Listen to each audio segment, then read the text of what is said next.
All right, today we're going to learn how to do patterns. What I want you to do is to create a cube.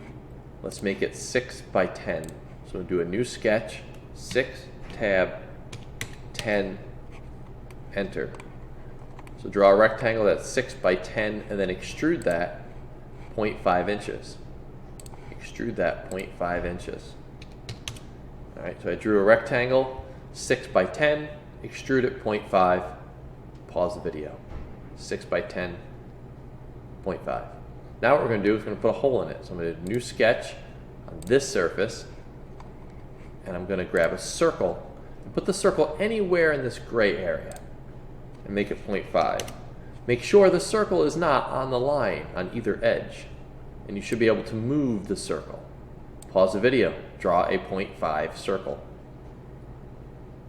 Now we're going to dimension this circle, because right now the circle moves, so we're going to use parametric modeling to lock the circle in. So I'll come up here, this is my dimension tool right here. If you can't find it, click on create, and it's down the bottom, sketch dimension. I'm going to click dead center on the circle, a little dot in the middle. I'm going to click on my top edge of my rectangle, and then I'll go dead center circle, and then I'll come over here outside my object, click, and I want that to be 1, enter. Okay, going to do it again. Click dead center on the circle. I'm going to click on the opposite edge. I'm going to come up here, click 1, enter. Press the escape key on your keyboard, and then you can move them. All right, if you got lost, rewind the video, do it again. You're going to click dead center on the circle and then on an edge. And now if I grab the middle, it doesn't move. Pause the video, make that happen.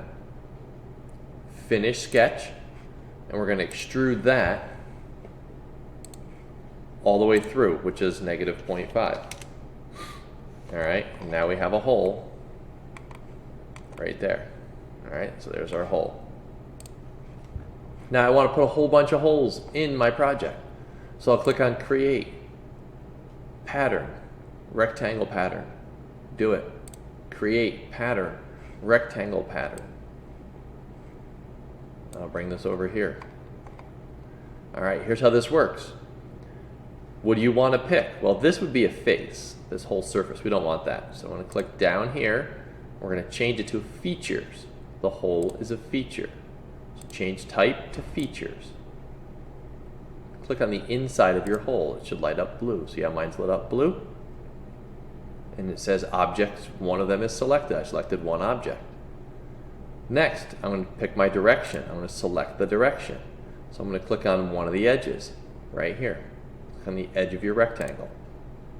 That's going to tell the computer it goes up and down. I'm going to come down here to quantity. That's how many holes we're going to make. So right now it's on 3. And distance, how far do you want the holes to go? So let's say 8 inches. And now if you notice, I have 3 holes spread across 8 inches. If I turn up the number of holes, it's going to make more. You can put as many holes as you want. Don't put more than like 100, because then the computer just freezes and locks up if you do too many holes. All right. Now if you notice, down here, there's another distance and quantity.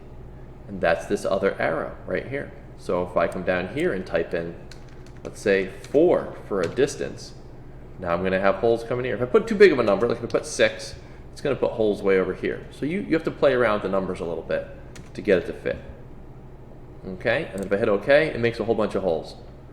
Make that happen, take a screenshot, and paste that.